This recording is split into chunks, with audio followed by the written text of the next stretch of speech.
Don't waste your time on Ruben Amorim. His tactics killing me. MU cupu. Daripada nonton MU City yang bikin sakit hati, mendingan nonton Juve Inter yang matchnya seru bener.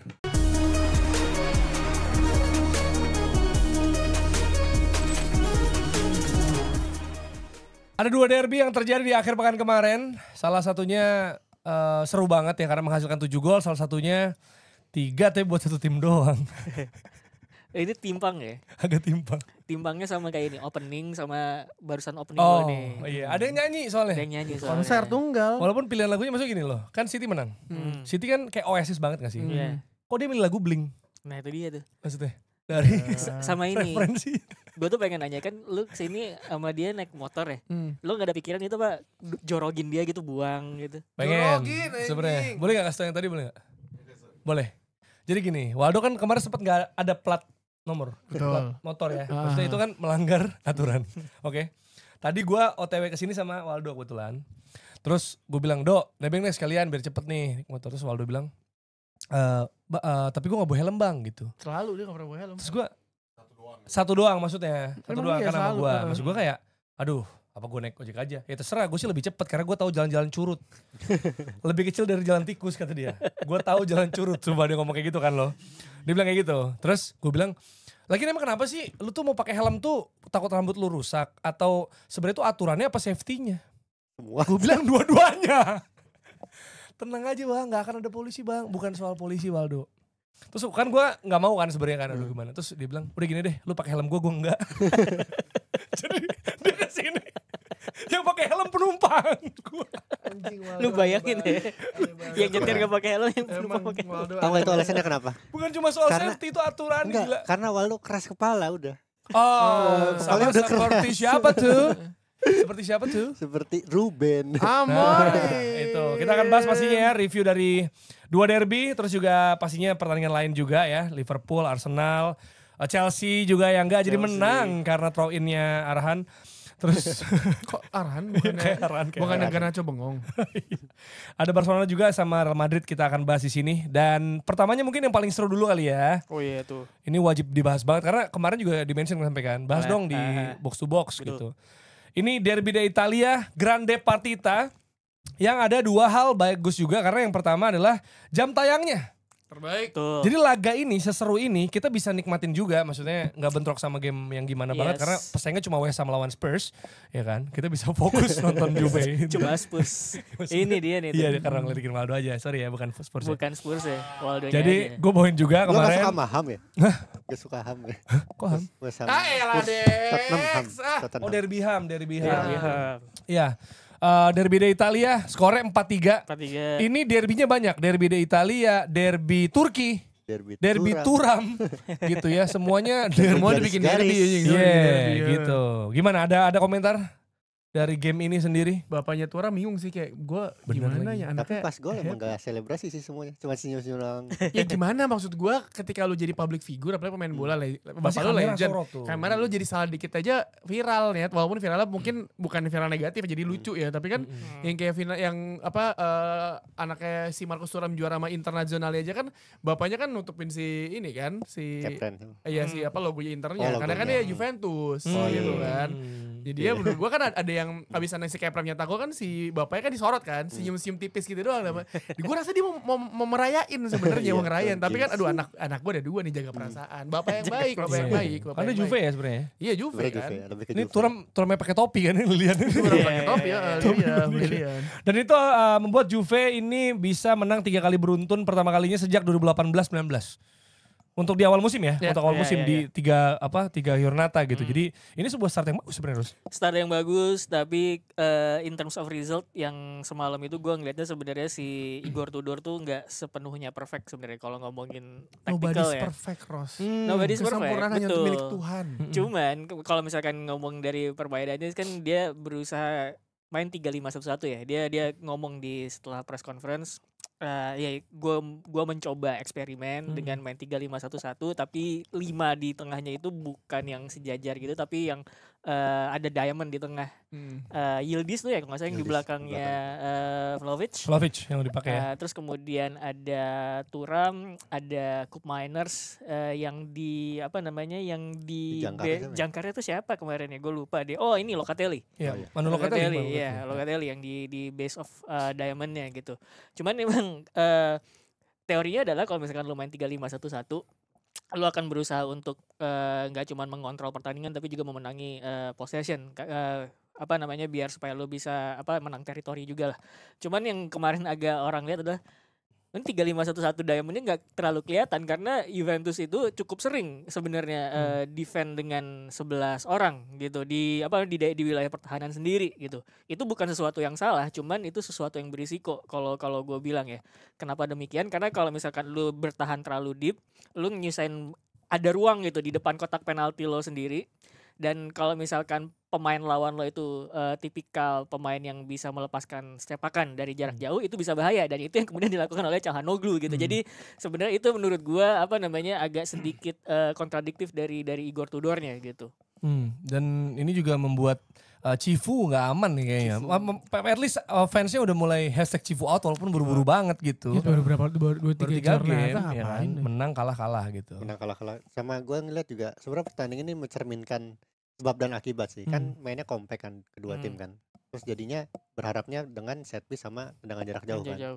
Dan itu yang terjadi juga gol-golnya Sering kayak gitu, iya. Gue kok ingetnya semua tapi nggak semua kan dari jarak jauh kan. Iya nggak semua. Nggak, maksudnya ada pattern di mana gue inget sih di Gregorio itu sempat protes kan ya sama backnya adalah kenapa lo menyisakan ruang di depan kotak penalti sendiri gitu. Karena dengan kayak gitu ya lu menyisakan ruang tembak gitu. Jadi lebih bukan jenis golnya tapi pattern buat dapat golnya. Yang pertama tadi lu bilang itu set piece, yang kedua adalah gimana bola diarahin ke sayap terus diumpan, tarik ke arah yang kosong dan disepak dari area yang kosong di depan kotak penalti itu. Sebenarnya patternnya kayak gitu. Termasuk golnya terakhir si Adzic ya 19 tahun itu juga, itu kan karena ada ruang kosong di depan kotak penalti terus dia nembak aja gitu. Jadi gue pikir sebenarnya in terms of mencoba untuk bertahan secara dalam, dua-duanya mencoba udah bisa gitu. Cuman antisipasi pergerakan pemain di second line itu yang dua-duanya gagal gitu. Ya, tadi kan gue bilang sebab akibat kan. Nah ini juga yang menyebabkan di antaranya itu di mana? Itu harus dalam kepala lu aja Dex, bukan ngomongin. Gak usah Dex. Terkadang gak mesti dijelasin semua Dex. Kiraan lu kan, gak usah keluar. Di mana kalau kita lihat di pertandingan ini banyak ball possession dari kedua tim sebenarnya kan. Lebih banyak di Juventus. Tapi kesannya sih nggak menghasilkan apa-apa. Padahal bukan nggak menghasilkan apa-apa, tapi gara-gara ya mereka nggak bisa masuk aja. Sebenarnya iya. Nggak bisa masuk ke dalam gitu. Jadi kemana nih, balik lagi jadi kanan kiri gitu. Gue sebenarnya kan satu hal yang dibicarakan orang-orang ketika sebelum pertandingan tersebut berjalan kan, bagaimana Inter bakal memanfaatkan si Petar Susic kan sebetulnya. Dia nggak main jadi starter. Nggak main jadi starter. Jadi dia baru masuk terus kemudian tapi ketika dia main itu salah satu orang yang dianggap bisa tandem sama dia di lini tengah tuh si Barella itu udah keluar gitu. Ketika si Susic itu kan gue ngebaca ya situs resminya Inter itu bilang bahwa beberapa atribut yang bisa diharapkan dari Susic itu adalah pertama creativity, terus kemudian vision sama versatility gitu, keserbabisaan. Tapi posisinya dia itu emang kalau lu buka situs di luar gitu, posisinya dia tuh tidak bisa menjelaskan kemampuannya dia. Dituliskan defensive midfielder kan, gelandang bertahan. Padahal bukan juga gitu. Karena kalau misalkan lu mengharapkan Susic gelandang bertahan, terus itu atribut yang tadi kita sebutin itu jadi kayak nggak bakal bisa gitu, nggak bisa dikeluarkan gitu. Makanya kemudian kalau ada orang-orang mengkritik Cifu, gue bisa memahami karena lu sebenarnya bisa mencoba gitu. Lu udah punya Barella yang bisa jadi half winger, Metsala. Lu pasang satu orang Regista siapa deh? Oke lah Calhanoglu gitu kan. Satu lagi konektor ya, lu coba Susic gitu. Nah, dengan trio di lini tengah itu ya udah dan lu punya dua wingback, lu bisa mencoba untuk membongkar Juventus yang tadi kayak gue bilang gitu, bertahan secara rapat dan secara kompak gitu. Itu bisa dilakukan gitu sebenarnya daripada lu cuma mencoba untuk ya udah bola diarahkan ke second line terus kemudian nendang gitu. Andai kan masih Simone Inzaghi ini bakal banyak yang nanya juga sih. Sebenarnya materi pemainnya hampir sama dan cara mainnya juga hampir sama, cuman Gua nggak ngeliat alternatifnya Cifu tuh punya gitu loh. Iya. Tapi sebenarnya itu kalau mau ngomong itu ini ada omongan menariknya si Fabio Capello nggak salah di kolomnya tuh di La Gazzetta susah banget gue ngomongnya. Jadi dia bilang bahwa sebenarnya si Juventus itu udah benar bertahan compact gitu ya udahlah merelakan possession segala macam, tapi dia juga ngebahas Inter. Sebenarnya ada satu hal yang kurang banget buat Inter dan ini mungkin bakal menyulitkan mereka di sisa musim gitu. Mereka kekurangan orang-orang yang bisa dribble dan carry bola. Dia bilang yang paling bagus itu cuma Di Marco. Dia bilang kayak gitu. Gitu. Nah makanya kemudian itu yang mungkin yang bisa bikin Inter susah gitu menghadapi tim-tim kayak Juventus gitu. Dan ini seru sejak musim lalu 4-sama musim lalu. Sekarang 4-3. Nama juga derby. Iya harusnya begitu kan ya. Gitu, harusnya derby mah seru gitu. Apalagi kan ini sekaligus semacam statement ya dari Juventus. Udah mungkin 5 musim berarti ya gak menang ya. Iya kayaknya kalau gak salah 5 musim. Jadi semacam statement juga untuk Napoli yang menang 3-1. Salah satu headline-nya adalah 15 menit untuk Højlund. Golin. De Bruyne golin. Golinnya ke gawang De Gea lagi. Bener, lawan De Gea lagi. Dan sebenarnya sebelum kalau nonton ya Fiorentina lawan Napoli. Itu kan ada penalti De Bruyne menit 5 ya, menit 6, menit 5 gitu. Nah, menit 2 atau 3-nya itu sebenarnya Højlund depan gawang gak masuk. Tapi di blok sama kiper, reboundnya ada kalau gak salah Samuel Luisnya di tackle. Betul. Tapi harusnya gol Højlund juga itu. Jadi itu bola-bola begitu Mateo. Kan tinggal kalau kayak gitu kan kayak misalnya Højlund nyetak gol digorengnya enak banget lah ya. Maksudnya segampang itu lah digoreng-gorengnya. Ya siapa bilang Højlund gak nyetak gol di United? Nyetak gol kok. Nyetak ada fase di mana dia beneran jadi harapan nomor 9 Man United tuh ada. Ya. Tapi habis itu kayak cuma berapa pekan habis itu kembali lagi ke settingan awal. Ada semusim sih sebenarnya. Semusim. Walaupun gol kayak gitu kayak pernah deh di Europa League deh. Yang ada gol di Napoli yang kayak gitu. Umpan terobosan dia menang lari gitu. Ada dia yang beneran di Man United ada balik badan, Cruyff turn gitu, habis itu gebok kenceng. Iya benar. Di Premier League ada juga. Bahasa yang kita pakai buat menggambarkan Højlund tinggi-tinggi ya, Cruyff turn. Lihat maksud gue ada. Cuma masalahnya perbedaannya adalah di Napoli bolanya tuh nyampe striker. Bolanya ke striker. Nanti kita bahas Man United karena lu punya striker, bola tuh nyampe ke striker gitu. Dan United punya pemain yang bisa nyampein ke striker nih. Tapi ditaruh di CM ya. Emang tolol. Bentar dulu. Tapi maksud gue yang bilang, gue cuma bilang yang kayak mind blowingnya adalah lu ngelihat Højlund, McTominay, Kevin De Bruyne selebrasi bareng. Wow, sebenarnya final Piala FA tuh kan mereka tuh kan lawan tuh. Iya. Nah, tapi gue punya pendapat soal Højlund kan sebenarnya ketika kita ngebahas di podcast ini kita selalu bilang Højlund tuh kalau in terms of finishing gak jelek-jelek banget gitu kan. Sebenarnya ya. Iya, itu basisnya adalah musim pertamanya dia di Man United gitu. Tapi yang gue lihat sih yang agak membedakan begini, mungkin di Premier League itu cara buat matiin dia tuh back itu nempel dia di punggungnya kan sebenarnya. Dijauhin dari box, dipaksa untuk battle saling memunggungi gitu. Ya jadi punggungnya dia ngarah ke gawang dan ditekan abis sama back lawan. Nah, itu yang sebenarnya Højlund gak bisa perform di situ. Kalau di Napoli yang gue lihat emang bagaimana dia yang seperti biasanya yaitu dikasih bola-bola ke channel gitu. Di Atalanta kan dia begitu juga gitu. Dan masalahnya itu yang di misalnya Liga Italia bukannya mengecilkan Serie A atau apa, tapi maksudnya gaya bermainnya udah beda kan, beda, terus pemain belakang juga mungkin belum tahu nih cara untuk stop si Højlund seperti apa, karena ketika lu punya Kevin De Bruyne di Napoli itu lu punya Scott McTominay, lu memiliki dimensi yang berbeda untuk memberikan umpan ke depan gitu. Misalnya ketika lu Højlund gak nyampe, lu ada second line dari Napoli yang bisa bergerak juga, dan sorry to say iya Napoli satu setengah langkah di depan Fiorentina juga kan musim ini. Jadi maksud gue ya Napoli is a good team, ada Kevin De Bruyne. Belum juara Napoli. Iya lu bayangin Lukaku cedera, lu datang Højlund yang mungkin di Man United kepercayaan dirinya menurunnya parah banget. Drop banget. Lu punya Kevin De Bruyne yang bisa ngirimin bola dengan enak. Ya maksudnya dia meremnya bola ke depan gitu. Jadi maksud gue ya good for Højlund, tapi masih terlalu dini, baru satu pertandingan. Kita belum bisa menilai secara keseluruhan bagaimana penampilan dia, karena kan ya everyone has a honeymoon period kan gitu. Bisa jadi juga ada bantuan dari fullbacknya ya. Maksudnya kan kalau sekarang di Lorenzo sama Spinazzola ya. Kan dulu mungkin Dalo. Dan Kalau Dalot dia udah begini. Tapi tadi ngomongin striker ya, kalau Højlund di Napoli 15 menit golin, ini ada striker yang nomornya ternyata itu kan tadinya sebelum mulai pertandingan 3 game 0 gol. Tadinya 30 Sesko. makanya ya. Oh, Ini pada 30. bilang nih Bang, keren banget Sesko. Statistiknya 3 game 3 pertandingan. 3 game 3 pertandingan. 3 gol. Silakan Pak Tio, bagaimana memisu-misu apa enggak nih lawan City? Kalau misalnya ngomongin CS:GO, gue sih sorry for him ya, maksudnya kasihan loh dia. Kasihan loh, maksudnya bola tuh gak ada nyampe dia loh. Lu lihat di start zone ya, di start zone tuh bola yang nyampe ke dia masa paling banyak siapa? Altay Bayindir. Nah, dari kiper. Altay Bayindir 3, terus siapa tuh? Fernandes cuma 1, bener nggak salah. Gila. Sisanya tuh Bemo siapa 3 semua. Lu bayangin kiper nyampe ke CS:GO 3 kali itu udah aneh menurut gua.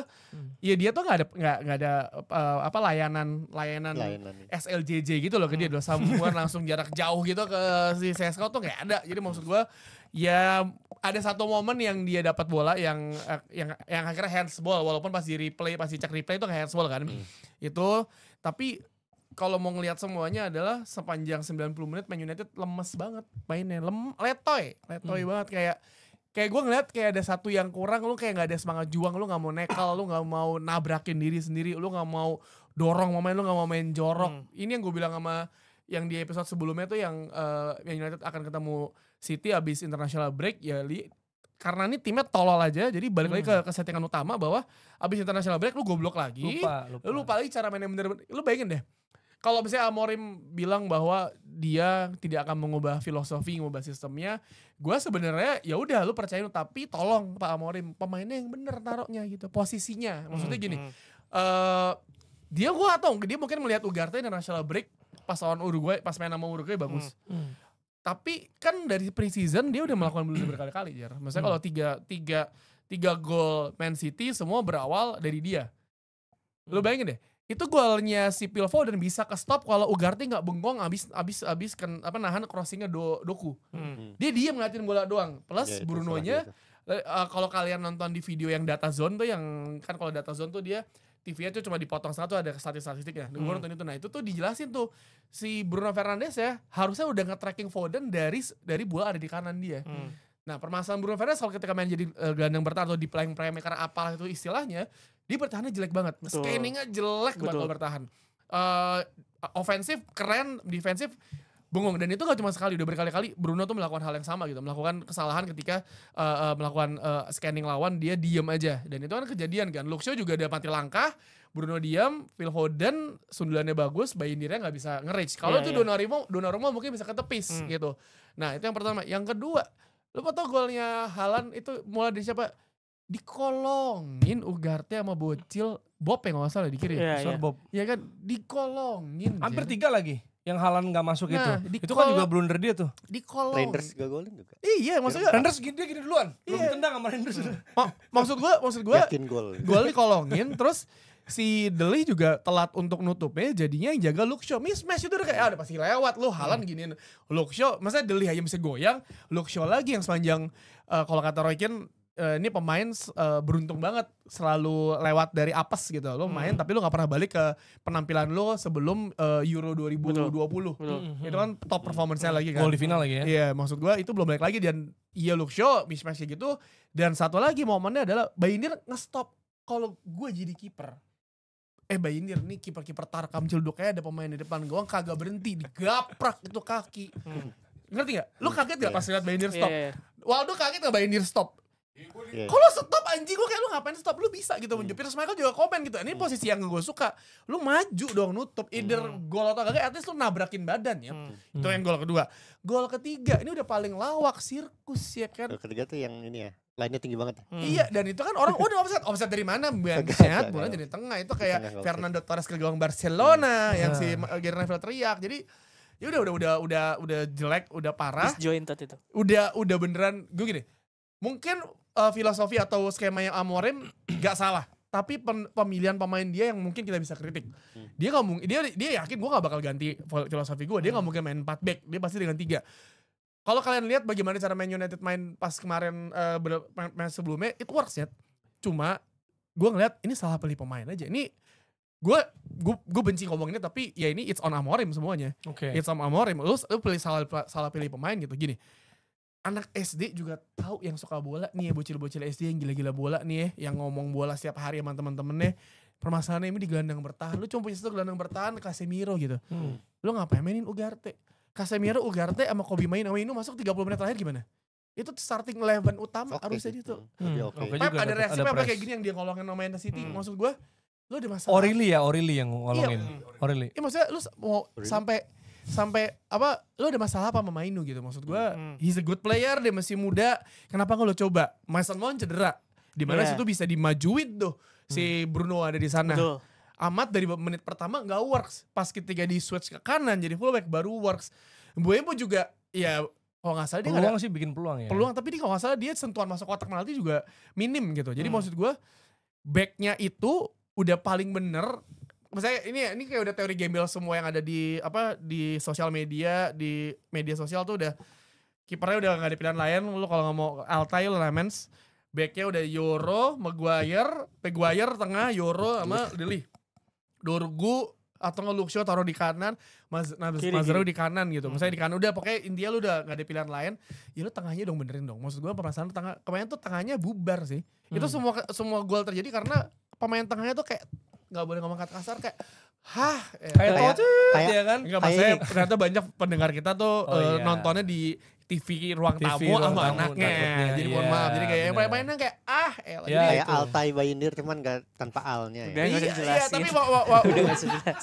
Tapi maksud gua bisa dengar, anaknya bisa papa kalau enggak pakai al jadi apa ya gitu. Tapi maksud gua lo Kuna cedera, Mason Mount cedera ya kan. Ya udah lu Mbeumo, Bruno di belakangnya dia. Tengahnya lu mainin siapa kayak gitu. Bener. Ya dan mau apa Jer maksud gua? Batunya mau ngapain, dan dari awal musim Bruno di belakang tuh minum. Bruno di belakang gak works gitu. Ini kan gak works anjir. Jadi kalau ngomong show itu mismatch sama Haaland, jangan lupa itu yang ngasih assist. Dorgu juga bisa menutup Lenioro. Itu. Sebenarnya kan dia harus bisa cover ya. Doku. Dorgu terus gua. Doku bisa mencuri celah di LCB-nya United dan bahkan dia bisa nutup Yoro supaya nggak ambil bolanya gitu. Maksudnya Doku main oke banget juga kemarin ya. Ini antara emang Dokunya bagus atau United bikin Doku terlihat bagus gitu ya. Rossi gak nyampe ke depan, ini kurang ongkos semuanya. Ini sebelum minum dulu Tio, coba dari kalian gimana? Ini sebelum ke Rossi ini, soalnya kan kalau ngomongin ini kan banyak nih. Sebenarnya nih nanti Rossi nambahin nih. Apa itu? Kita tuh kalau ngekritik Amorim tuh enak. Soalnya Amorim juga banyak ditanya sama wartawan-wartawan di sana dan dia orangnya jujur. Jadi dia jelasin. Bahkan dari pemilihan Ugarte juga dia jelasin kan. Gue butuh yang fisikal dan butuh defense supaya nge-cover lapangan banyak. Itu alasannya. Nah, ini kan cover boy. Ini kan kita mempertanyakan, dia bilang alasannya kayak gitu. Nggak terjadi kita bisa analisis enak kan? Gara-gara Amorim jujur kan. Terus juga Amorim bilang dia nggak punya alternatif, dia akan main gini terus, 3 back terus. Dan yang stres itu sebenarnya bukan lu, bukan fans Man United. I'm suffering more than them. I will do everything. I won't change my philosophy. Kalau Ineos pengen berubah, ganti orangnya. Bukan jangan pecat Amorim gue gitu kan. Big Sam is ready bro. Sama terus Mainoo juga ditanya. Amorim bilang sebenarnya ada beberapa hal yang gue pengen Mainoo upgrade, dan itu dia belum upgrade. Soal dia keputusan ngelepas bola salah satunya. Ya udah, nih kalau kita tanya semua ya kamu Amorim punya jawabannya. Udah menjelaskan. Jadi kita bisa hakimi dengan kritik yang membangun harusnya. Sebenarnya. Nah, coba gimana? Kenapa jadi gua? Amorim tuh itu maksudnya. Betul. Ada sebab akibat. Soalnya kalau Mourinho atau manajer lain kan ditanya gitu kan, main games kan? Enggak, emang atau Ainge kan, ditanya ini berapa lama? Itu bisa berminggu-minggu, bisa berbulan-bulan, bisa Rabu depan gitu dia ngomong. Kalau Amorim tuh gak minggu-minggu berbulan. Ini kayak Mainoo mau upgrade, gimana mau upgrade kalau gak dikasih jam terbang? Makanya. Mau main di mana? Main dampu. Nah, itu harus pertanyaan gue nih sekaligus interlude temenin ya, karena jadi gua United kalau lawan tim yang bisa dibilang besar ya, tim yang iya. mungkin tradisional juga bagus, pemainnya bagus, itu biasanya lebih termotivasi, mainnya juga ngelawan gitu, ibaratnya ngelawan lah. Letoy banget, Allahu Akbar, capek banget nontonnya. Nah itu What happened? Kalau lu bertanya ke gue juga bingung ya? gak tahu. Maksudnya kan gue cuma bisa menganalisis dari apa yang terlihat gitu. Dan kalau misalkan gue ngomenin itu kan gue jadi menduga-duga dan berasumsi gitu. Jadi gue pikir kalau misalkan gue diizinkan berasumsi dan menduga-duga, ada kemungkinan mereka agak lost sebenarnya. Dengan menghadapi lawan kayak gini, gue harus kayak gimana? Makanya kemudian dia jadi takut salah dan segala macam. Akhirnya itu yang terjadi kayak dibilang Tio, jadi letoy gitu. Nah, itu berarti ada kemungkinan di dalam Man United-nya satu, para pemainnya sendiri emang kurang pede, makanya kemudian eksekusinya jadi nggak jalan. Kedua, mereka masih belum cukup bisa mencerna instruksi dari pelatihnya sendiri gitu. So it's on players or Amorim? Enggak, in this case? menurut gue ini bukan kayak kutub ya, tapi kayak spektrum kesalahannya gitu. Dua-duanya. Iya, jadi biar kita kesimpulannya utuh gitu loh. Jadi gue pikir sebenarnya itu tadi ada dugaan gue kenapa Letoy mereka nggak pede. Yang kedua, mereka masih kurang bisa mencerna. Itu yang Setengah kemudian musim kurang Ros, masa kagak iya, pinter-pinter. kan kita nggak tahu kan. Waldo aja lu pinter tuh kayaknya tuh dari pinter tuh kayaknya. Tapi itu benar. Itu sebenarnya nggak semua pelatih itu emang harus cocok-cocokan sih pelatih sama pemain tuh sebenarnya ya. Itu dugaan gue ya. Filosofi yang lebih gampang dicerna bakal lebih cepat buat masuk ke pemain. Ada juga filosofi yang mungkin agak lebih rumit nih gitu. Jadi itu yang kemungkinan menurut gue bisa jadi lebih lama gitu. Tapi ini lagi-lagi dugaan. Tapi dugaan gue berdasarkan tadi apa yang dibilang sama Dex gitu. Kalau Tio tadi bilang adalah masa sih Mainu untuk belajar kan harus dimainin. Mungkin dia ngeliat di latihan dulu. Kalau misalkan di latihannya belum cukup, gue gak mau ngambil risiko di permainan. Tapi sorry gue potong. Tapi kan ada pemain yang pas latihan tuh biasa aja. Carlos Tevez salah satunya. Di latihan tuh letai bercanda. Pas di lapangan puset nyetak gol mulu. Tapi itu kan mungkin karena sudah dibuktikan. Oke, gue mainin lu. Oh beda nih di latihan Ya, gitu. tapi kan gimana Mainu mau buktiin kalau dia gak dapat main? Bener gak? Tapi gini, enggak, jadi ini kita bicara kemungkinan. Kita akan selalu bicara kemungkinan. Karena posisinya Tevez, lu di depan. Posisinya Mainu di sentral. Kalau misalkan lu bikin kesalahan, bola lo nggak nyampe ke depan, kapan harus ngelepas passing, itu risikonya lebih gede. Itu ini bukan masalah posisi, maksud gue emang ada pemain yang mungkin pas di sesi latihannya biasa aja, tapi pas di lapangan dia ngebuktiin emang udah bagus. Dan pertanyaan gue adalah ketika misalnya gini, gimana dia juga mau upgrade kalau dia gak dapat main, terus gimana dia membuktiin kalau dia juga gak dapat main cuma dapat 10-15 full tuh pas yang lawan Grimsby yang kalah juga pas gitu kan. Itu ya pertanyaan lo itu akan gue balikin ke yang tadi dibilang sama Dex. Ada kemungkinan gue cuma pengen ngeliat di latihan dulu. Kalau misalkan di latihan ini belum beres, lu mungkin akan bilang ya kali aja di main lebih beda. Cuman bisa aja pelatih berpikir bahwa ya kalau kayak gitu berisiko gitu. Karena kalau misalkan dia passingnya jelek di sisi tengah, kayak yang kita dibahas sama Arne Slot kan bilang gue gak masalah kehilangan bola, tapi yang lebih penting adalah kehilangan bola di area mana gitu. Nah itu yang ada di dalam pikiran pelatih kan. Jadi lagi-lagi gue menduga berdasarkan apa yang dibilang Dex gitu. Jadi kesimpulannya adalah kalau nanya apa yang harus diperbaikin, agak rumit sih akhlak Man United.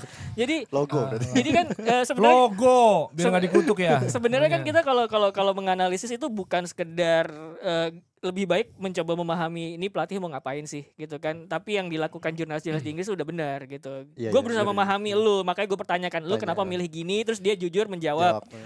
Gue milih Ugarte karena gue butuh coverage dan physical. Terkadang kalau apalagi pas derby, Phil Foden sebelumnya pernah jadi starter gak? Sepanjang musim ini? Enggak. Dia bocah asli Manchester kan? Iya. Ketika lo main derby, lo mainin Phil Foden, feelingnya beda. Iya gue paham. Kobe Maino itu kan Warlock sama kayak dulu ketika Sir Alex Ferguson nyiapin si Gary Neville, lo main lawan Liverpool ya. Jadi lu gak gue kasih main. Maksud gue ketika lu di lapangan itu kan terkadang sisi psikologis yang gak ada di sesi latihan gitu. Pas di lapangan, bener. Phil Foden, Allahu Akbar kemarin jago banget, Allah gila. Tapi prime media tuh yang jadi pemain terbaik. By the Maksudnya way, kayak ini ya, maksudnya Pride of Manchester-nya gitu. Ini sebelum lanjut ya. By the way, Phil Foden tuh pencetak gol ke Man United itu 7 gol. Jadi terbanyak kedua setelah Haaland. Gitu ya. Haaland Majikan 8. itu ya. Ini gue tanpa menepikan sisi psikologis ya, gue akan balik ke dugaan awal itu tadi. Ketika lu memang secara di latihannya nggak impresif. Bukan secara mental gamang gitu ya. Gue masih bingung ini gue harus mainnya seperti apa. Dan akhirnya lu cuman mengandalkan psikologis, ntar ada malah lu gaprak-gaprak jadi kayak ayam tanpa kepala. Itu buruk juga sebenarnya gitu. Ya, jadi pertanyaan gue maksudnya kenapa kan udah dari musim lalu lu udah hancur-hancuran nih. Kita sebagai fans Man United musim lalu udah pasrah lah, udah kayak udahlah lu main ini. Kok fans sih? Kita korban ya kan, sebagai korban kita udah kayak udah pasrah. Toh musim ini kita berharap at least lu main week in week out bagus lah gitu. Tapi kan ternyata di 4 pertandingan ini tidak terlihat sama sekali, bahkan lo kalah dari Grimsby Town. Walaupun ada Andila Andrea Onana yang posting ketawa kan anjing gitu. Maksud gue saya full match ketawa. Ya kan maksud gue ya ini kan pemain profesional gitu. Gue selalu bilang bahwa lu pemain profesional ya lu kerja dong. Sama kayak kita punya KPI gitu. Kita di suatu perusahaan kita punya KPI yang kayak kemarin gue bahas Isak tuh yang di Newcastle.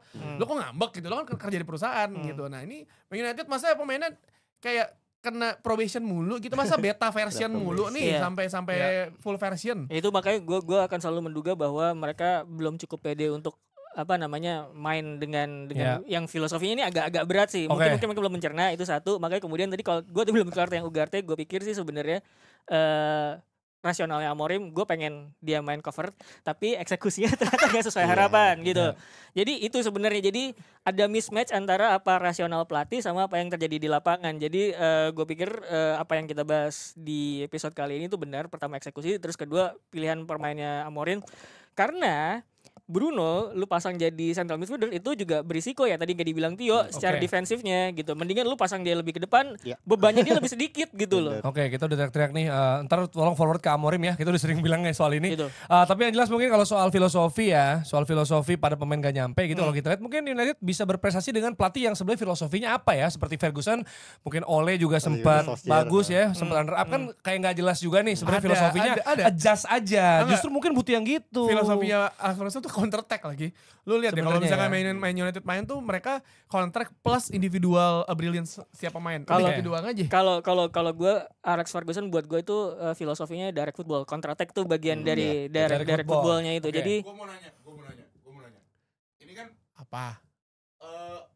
Sampai kapan Amorim ini bakal bisa stay? Tadi gue baca sorry. Nyambung ya soalnya. Ini Ole sama Mourinho kan lagi kosong. Gak mungkin. Sebenarnya prediksi gue Mourinho itu kayaknya mungkin bakal handle West Ham United. Iya. Nah, kalau misalnya Ole balik lagi, what do you think? Sebenarnya lebih safety gitu, lebih safety. Iya. Lebih safety. Mungkin itu ini ya pilihan. Sekarang menurut gue mau lu punya Sesko. Pilihan itu safety, cuman persoalannya tuh akan selalu ada kelemahan lah dari setiap filosofi pelatih. Kalau Mourinho terlalu pragmatis, sementara kalau Man United itu kan butuh core filosofi yang bagus. Even Ferguson tadi udah kita bahas, dia direct football gitu. Ole itu justru transition football yang menurut gue kalau misalkan menghadapi lawan low block, dia tuh nggak bisa kontrol. Sebenarnya itu kelemahannya. Nah, jadi tergantung ini semuanya gimana. Kayak gitu. Misalkan sebenarnya balik lagi, ini bukan masalah maksudnya kalau filosofi gue mikir iya sebenarnya it works sebenarnya itu bisa works kalau lu nempatin pemain yang benar di posisinya gitu. Karena kan ya tadi Bruno Fernandes kita selalu merasa, bahkan gak cuma kita doang, seluruh fans Man United pasti merasa Bruno tuh gak works ada di belakang CM, di bawah gitu kan. CM lu mesti agak ke depan. Dan coba duetin Casemiro sama Kobe Mainoo, di mana preseason dia main bagus ketika main duet bertiga gitu. Dan gua nggak tahu kalau misalnya Amorim mau upgrade apa gitu doang. Maksud gua ya udah kelihatan masalahnya apa. Dan ini kan Mason Mount sama Kyun Ha cedera, lu kesempatan mainin Bruno lebih ke depan dan lu mesti bisa mainin yang lain. Jadi maksud gua udah saatnya udah lakukan perubahan. Kalau nggak mau ganti filosofi ya udah emang dia kayak gitu. Trust the process, tapi penempatan pemainnya yang bener dong, itu doang aja. Oke, karena ini akan terjadi ya setiap episode, setiap minggu kita akan bilang Bruno majuin, Mainoo mainin gitu kan, selalu kayak gitu. Kita harus juga ngomong dari POV City sebelum gue diprotes. Ini MU banget nih bang gitu. Ini. Sebelum itu media-media Inggris lagi bilang Amorim tuh lagi dihakimi nanti sampai lawan Liverpool. Habis ini kan lawan Sunderland, Chelsea. Habis ini kan lawan Sunderland, lawan apa? Gue lupa satu lagi. Pokoknya 2 pertandingan 19 ini. 19 Oktober ya lawan Liverpool. 2 pertandingan ini kalau bisa 6 poin itu aman. Kalau nggak bisa itu pasti bahaya. Oke, coba kita geser ya. Ini udah terlalu lama buat United. Dari POV City, ya kita lihat kan sebenarnya ini City juga nggak lagi dalam performa yang baik. Kita udah bilang kemarin ini sebenarnya start terburu Pep juga kalah sama bisa bilang Spurs ya yang lagi mencoba masuk. Kita semua masuk yakin dan bagus United gitu. menang ya? Apa? Pekan lalu kita semua yakin Man United menang. Termasuk gue juga. Gue yakin. Gue bilang ada peluang. Kalau yakin sih gue nggak tahu. Gue yakin karena basisnya statistik. Momentumnya lagi ini. Momentumnya juga. Oke, jadi kita sekarang lihat nih dari POV City. Apa yang Pep dan City lakukan sampai bisa dibilang ini bisa jadi 4-0, bisa 5-0 loh kalau Tierney Reinders dan Haaland itu gol gitu. Dan udah hampir gol banget gitu. Coba gue dulu ya. Ya. Sejujurnya gue minta maaf buat Man City, tapi Man City nggak sebagus yang biasa dia mainkan gitu. Iya, mereka tidak sebagus yang biasa. Kalau bisa lebih bagus dari itu bukan 3-0 lagi, 7-0. Bisa 6-1 tuh bisa tuh. Kayak waktu Why Always Me bisa tuh. Tapi City ketika di bawah pertama sebelum United kebobolan gol pertama, itu Man United megang kontrol. Lihat kan di data Zone kelihatan tuh. Statistiknya anjing United unggul, yang gue posting tuh anjing tuh main banget unggul. 1-0 babak kedua pas mulai juga masih unggul. Kesalahan pemain United dan gini, ketika tim-tim lawan gak cuma City deh, siapa yang lawan United nunggu aja pemain tolol sendiri kejadian. Tapi gue yakin City kalau bisa lebih jago dari itu United kebobolannya bukan 3 lagi coy, 7 bisa itu. Iya. Oke, kita lihat dari POV City ya. Gimana apa yang Pep lakukan? Karena kan kalau bisa kelihatannya tadi kayak United sebenarnya punya peluang berusaha mendominasi segala macam. Berarti kan ada juga kecenderungan oke, dibiarin aja, nanti kita akan maksimalkan direct atau apa. Karena kiper mereka juga Donnarumma sekarang nih. Kita udah lihat nih Donnarumma di sistemnya Pep yang memberikan rasa aman buat back juga sebenarnya. Yang gue lihat sebenarnya apa yang kalau dari POV-nya City seperti yang kita bahas di episode sebelumnya, bahwa Man United bakal mencoba kontrol dari sayap, City dari tengah, itu yang kejadian menurut gue gitu. Jadi ketika mereka berhasil megang kontrol satu area tengah gitu, mereka mau main kayak apa aja tuh bisa gitu. Either lu mau menguasain possession gitu ya, kontrol via possession, atau kontrol via main direct, yang artinya ya udah gue merelakan possession gitu loh. Itu yang dilakukan sama City menurut gue. Kan kadang-kadang kalau kita lihat Pep Guardiola itu pakai sayap itu bukan dari lini tengah ya. Kadang-kadang ketika bola sampai depan baru sayapnya bekerja gitu loh. Jadi itu kenapa kemudian core lini tengahnya si City itu harus kuat banget gitu. Nggak peduli apakah mereka mau main possession, apa mereka mau main lebih direct, itu intinya seperti itu. Jadi gue pikir bukan approach-nya berubah tapi agak ditweak ya. Jadi ada setelannya agak diubah dikit tapi filosofinya tuh masih sama gitu loh sebenarnya. Itu yang gue lihat dari POV-nya City gitu. Dan kemarin dia tuh main 3 tengah tuh Reinders, Rodri, satu lagi siapa ya? Bernardo. Oh iya, sama Bernardo benar. Jadi emang dikuatin di tengah gitu. Jadi mereka mungkin tebakan gue ya udahlah biarin United probably bakal overload sayap, bakal lebih banyak pegang possession, tapi kita coba Nah ini bener kan, pada akhirnya City bener kalah possession, tapi mereka in terms of kualitas penciptaan peluang lebih unggul gitu. Itu yang mereka tuju gitu menurut gue.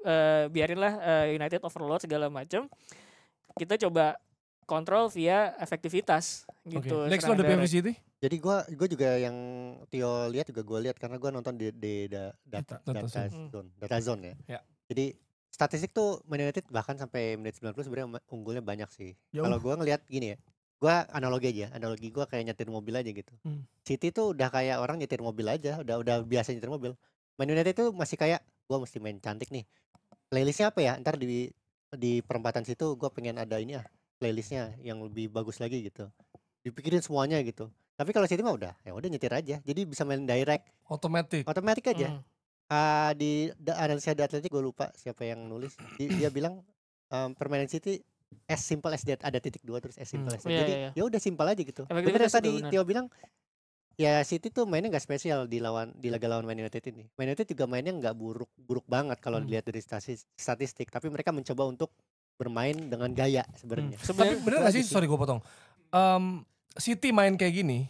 Ya main kayak kemarin yang mungkin gak sespektakuler di musim treble mereka, atau mereka 4 kali juara ya secara beruntun gitu. Itu memang itu adalah pilihan yang dipakai Pep, atau memang mereka lagi di situasi itu. Maksud gue gini, Arsenal misalnya contoh ya, misalnya tim gue kayak dia bisa main lebih dominan lagi, tapi ketika lawan United ya udah mainnya segitu aja.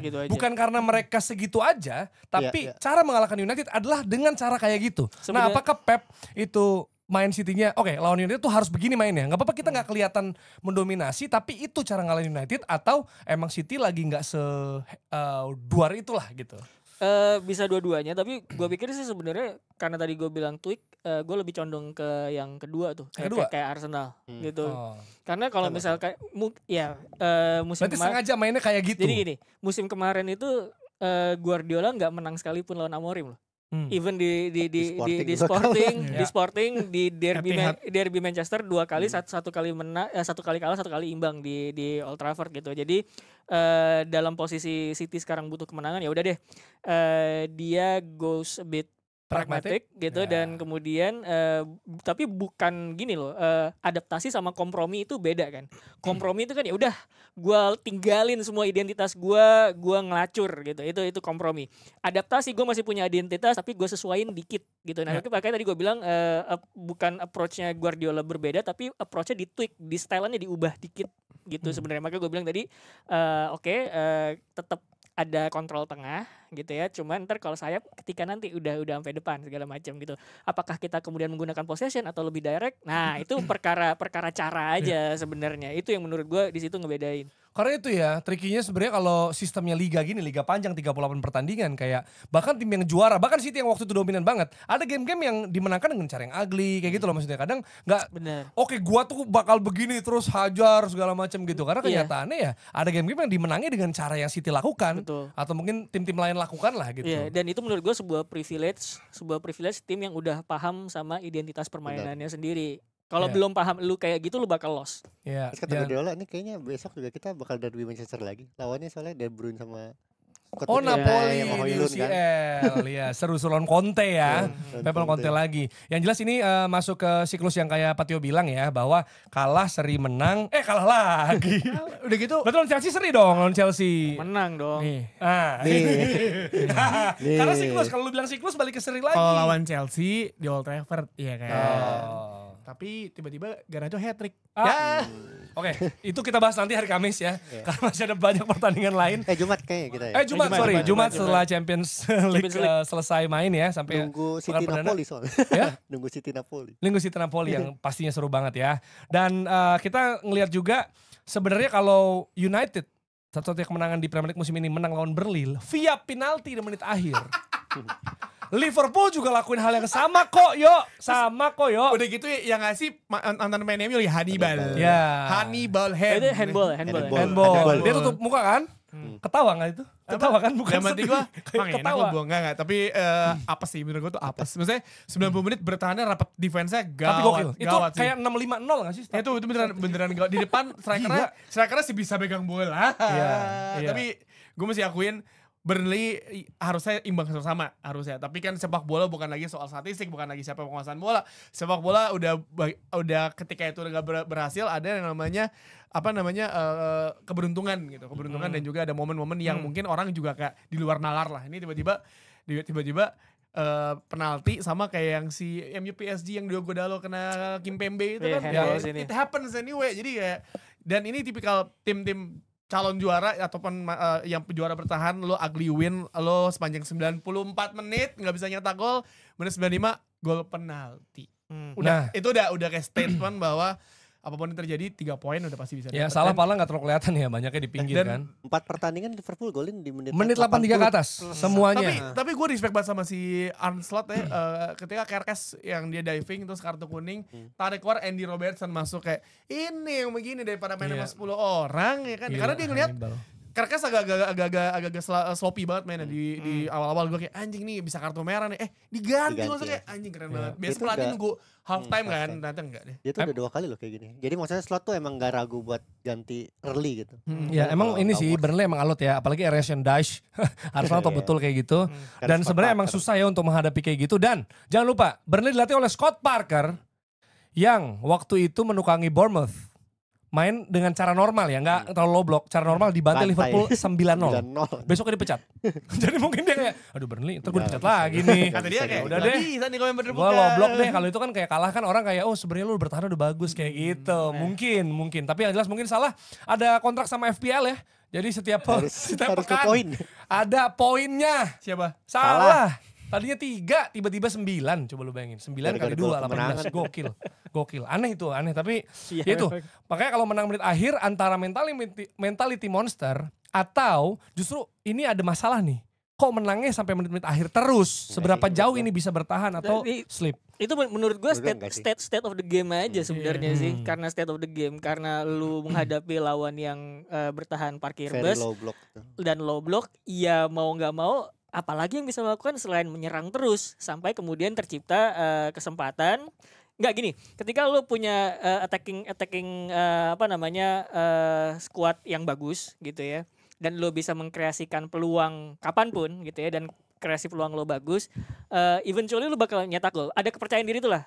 Gue yakin gimana pun caranya kita bisa dapat kesempatan dan kemudian mencetak gol gitu. Nah, kemarin memang kesempatannya bukan dari open play, tapi kan hasil handball itu juga datangnya juga ada. Betul. Setelah Frimpong masuk, itu ada tambahan kekuatan di kanan. Betul. Yang mana juga sebenarnya kalau gue bilang ya, misalnya lihat Liverpool pertandingan kemarin, memang di momen-momen kayak kemarin ketika deadlock terjadi, ini yang Liverpool rindukan. Betul. Luis Diaz, Jota.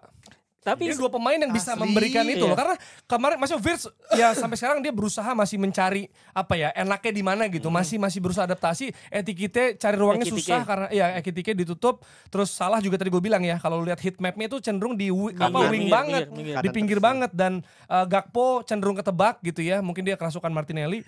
Jadi itu loh biasa tuh lu dia sama Jota tuh yang bisa nyelip-nyelip tuh Iya, kalau punya tempat kayak di Doku pocket kemarin of lah space. kira-kira Iya, gitu. iya. Nah itu yang dirindukan dari Liverpool dan gue rasa ini perlu Bukan TA dicari. juga yang dirindukan. Misalnya, iya pasti. Soalnya sebelum pertandingan ini itu ada forumnya di Liverpool.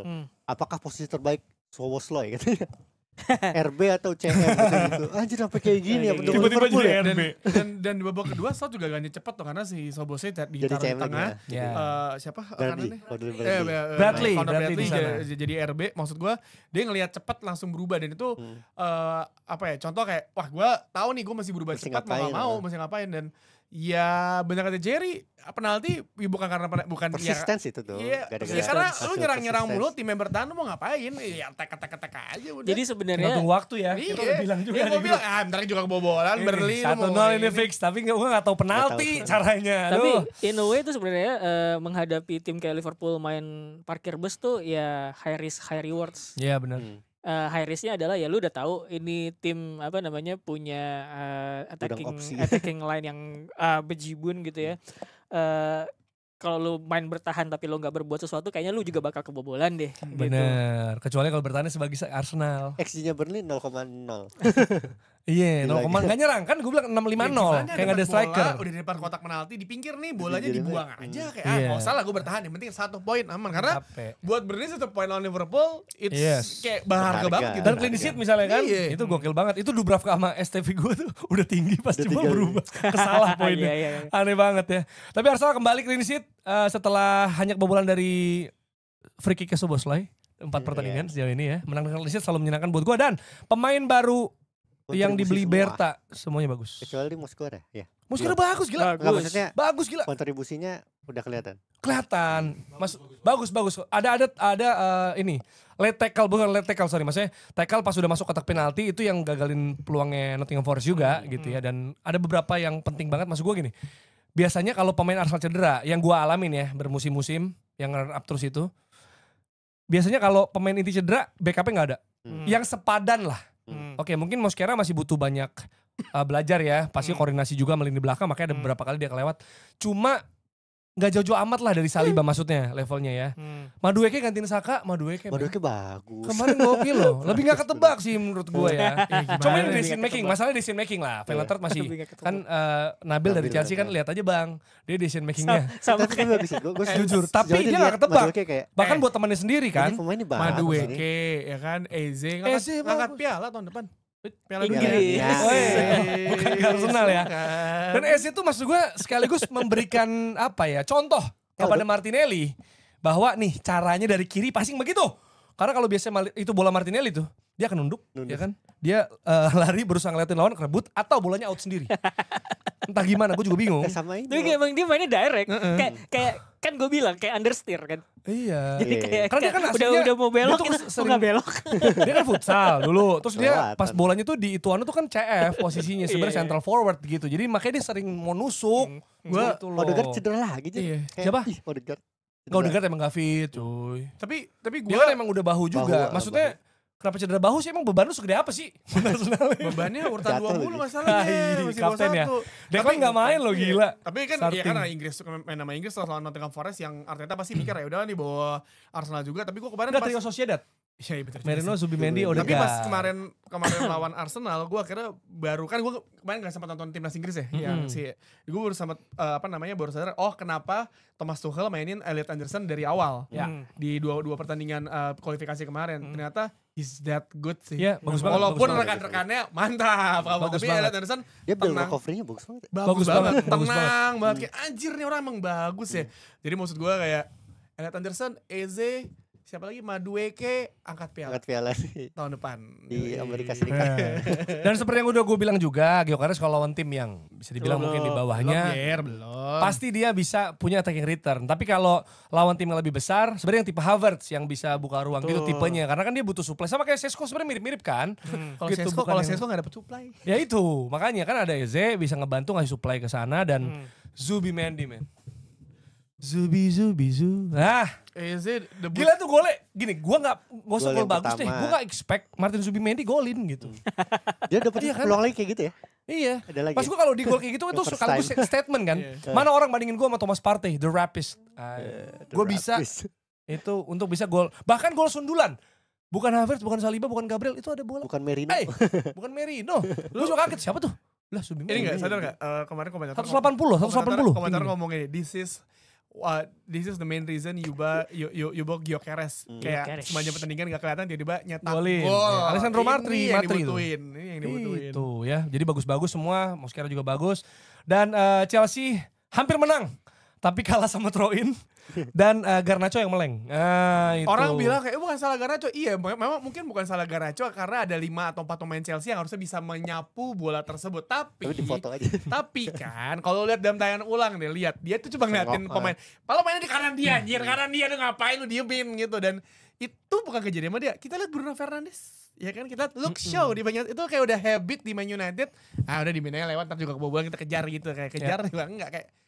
Karena menurut gua ya ketika dia masuk kan dia ngasih umpan nih, nggak ngasih umpan, ada efek lah ya, ada kontribusi, selebrasinya kayak wah, terus tiba-tiba kayak digituin. Kita sebagai fans Man United cuma bilang kan Mantap.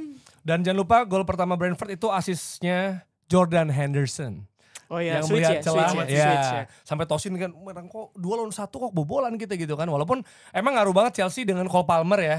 Memberikan juga maksudnya warna, walaupun kata orang kok golnya gitu aja. Tapi 5 menit baru masuk golin.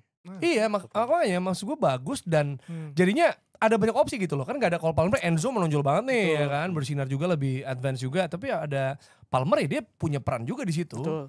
Dan Caicedo gokil sih menurut gue. gawat cuy, guys, kenceng banget, Mantap. bisa Allahu Akbar. Gitu. Takbir tuh takbir. Sebenarnya ini si Nabil tadi ngebahas sama gua sebelum kita take, dia tetap menyayangkan kenapa Chelsea itu tidak membeli back. Pembelian Garnacho memang tepat, bisa. Lu Nah, gol butuh Caicedo kan dari Garnacho kan sebenarnya. Terus karena lu bisa main direct gitu. Cuman kalau di dalam dunia yang lebih ideal harusnya sih lu memprioritaskan back dulu sebenarnya sebelum Garnacho. Bukan berarti beli Garnacho salah gitu, benar. Cuman ini ada yang lebih urgent nih gitu. Karena si Enzo Maresca tuh gua cuman punya ball playing Fofana doang. Fofana ya. Iya, Fofana Fofana ya? doang, Fofana iya ya? Fofana doang gitu. Jadi kan gua nggak punya banyak opsi gitu, dan selalu ada cedera dan selalu berubah-ubah susunan center back-nya Pairingnya. gitu. Itu bukan sesuatu yang enak gitu buat stabil. Nah, makanya menurut gua mungkin itu yang ada di kepalanya Maresca agak sedikit khawatir. Going forward oke, tapi going backwards ini yang lebih bakal ini kena risiko gitu. Terus tadi ngebaca tuh ternyata sebenarnya Chelsea tuh punya ya duit buat beli center back ya. Tapi kayak nunggu Januari aja. Tuh. Iya, Itu nunggu yang dia, mahal gitu. aja. Pas udah mahal dia. boleh. Dia tuh nyarinya Antonio Silva kan, si Benfica Benfica, itu sebetulnya. Januari kalau lu udah semua belum menurut lu? Enggak. Udah ya, Belum. season ending kayaknya bisa jadi season ending ya. Nama ini Piala Dunia. Justru Piala Dunia bisa. Tapi kan main juga cadangan Saingannya masih. banyak. Cadangan masih. Gehi bagus. Huhi sama Maguire kan? Apa Stones? Denver jadi CB. Oh, Di Denver. timnas Inggris Denver, Denver coy. Denver. Big Denver. Gila. Jadi kita akan lihat dan kita akan bahas nanti di hari Jumat ya. Karena dari tim-tim yang kita sebutkan tadi akan ada 2 big match. Apa? Chelsea Bayern. United. MU kan main papan bawah. Oh enggak big match. Emang Kan big tradisional. Satu Dan juga kelas. Arsenal lawan Man City. Kita akan lihat juga nih Gyökeres seperti apa. Tengahnya juga gimana nih. Karena seru nih. Bakal seru lini tengah ya. Zubimendi versus Theo Gua Reinders. kaptenin Haaland lawan Arsenal. Enggak? Gue beli kali ya. Biar kalau antara FPL gue atau hati gue yang senang. Dan juga ada Liverpool Everton ya. Nanti kita akan bahas juga di hari Jumat. Karena ini derby dan Everton gak sejelek biasanya ya. Yakin lo dibahas. UCL seru-seru gak kebahas lo ini. Oh iya bener. Gak preview lah. Ntar kita bahas review aja. Hasil-hasilnya ya kan. Iya. Terus juga dari La Liga Barcelona 6-0 lawan Valencia. Di mana ada 3 pemain yang bikin brace. Itu Fermin terus Lamin. siapa? Enggak, Bukan Lamin Lamin gak ada justru. Rapinya. Iya Lewandowski sama Rapinya Rafinha. umpan krosinya Marcus Rashford.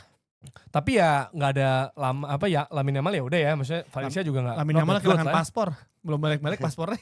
Iya, tapi Hansi Flick bilang ya, timnas Spanyol ini nggak memperhatikan ada potensi cedera bagi anak underage. Ya tapi masalahnya kan paspornya hilang, kok bisa masuk ke negara lagi dah? Nah, Itu pahlawan negara. Nyogok, Pahlawan fix, negara. bayar nih. Pahlawan fix. negara ini. Oknum. Pahlawan Kan negara. Spanyol kan Uni Eropa ya mungkin dia. Iya kan gak punya paspor, gak bisa masuk negara, udah dicekor dari negara lawan juga gak bisa. Mungkin udah ketemu di hotel. Nah, itu ya. Dan juga ada yang abis menang juga nih. 50 goals incoming. Kylian Mbappe. Kita gol kerja sama Arda Güler juga bagus. Dan Wilson? Ya, dan trio nih Brahim Diaz, Mas Tantuono, Güler. Jadi ini Vini. Senyuman-senyuman tipis gitu. Senyuman. Gue udah bilang. Messi center kartu back. merah. Gak usah ngomong Messi center back, kita Kartu keluarin merah. video lagi ngorok mau. Iya. Bukan ngorok tuh. Jadi lagi Oh iya muat. bener. Motor. Sama dari Bundesliga ada FC Bayern menang 5-0 lawan Harry Hamburg Kane, ya. Dimana kalau lihat ada satu gol Harry Kane kayak Berbatov lawan Blackburn Dari belakang. Dari ke belakang. depan, Gila. Jadi bilang pokoknya Playmaking ya, si playmaking. Bundesliga tuh bikin kontennya gini. Harry Kane became defender, Harry Kane became midfielder, Midfielder. and Harry Kane became attacker. Nyetak Gokil. gol. Hancur. Gokil sih. Respect. Gol lagi itu bagus. Tahun depan angkat Acak-acak. piala di Amerika. Dia acak-acak, Asik. itu dia acak-acak. Angkat piala di Amerika. Gila, Tahun depan di gila. Amerika ada Bantai apa ya? berarti? Ada Piala Dunia, ada pramusim juga. Iya gila ya. Iya Ada ICC. turnamen pramusim itu. Tapi itu bantai mulu dong ya. Leipzig 6-0, ini 5-0. Iya. Gak seimbang ini. Persija. Tapi ada update juga dari Kanjuruhan. Oh ini nerusin. Oh. Nonton Kanjuruhan makin sepi ya. Wah, Ketawa lagi. Ya kok gak bisa dibuka sini. Jadi ini berita dari Tribun. Tribun Malang, Tribun Jatim. Ini gue bacain ya. Kita lihat berapa penontonnya. Padahal kemarin udah gua promoin tiketnya. Ternyata pertandingan terakhir melawan Dewa United itu cuman ada 819 penonton, tidak sampai 1000 gitu.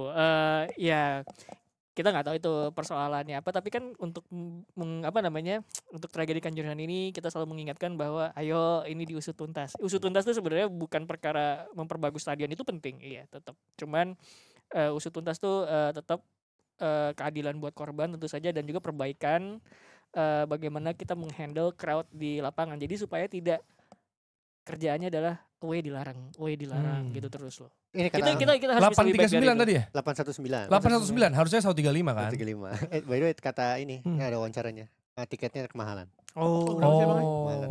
Kemarin gua bacain yang VIP 150, yang paling murah berapa? 100 sampai. Tapi ada Mahal paket keluarga, lebih murah sih paket keluarga. Oh, ada menurut gua sih. paket-paketnya.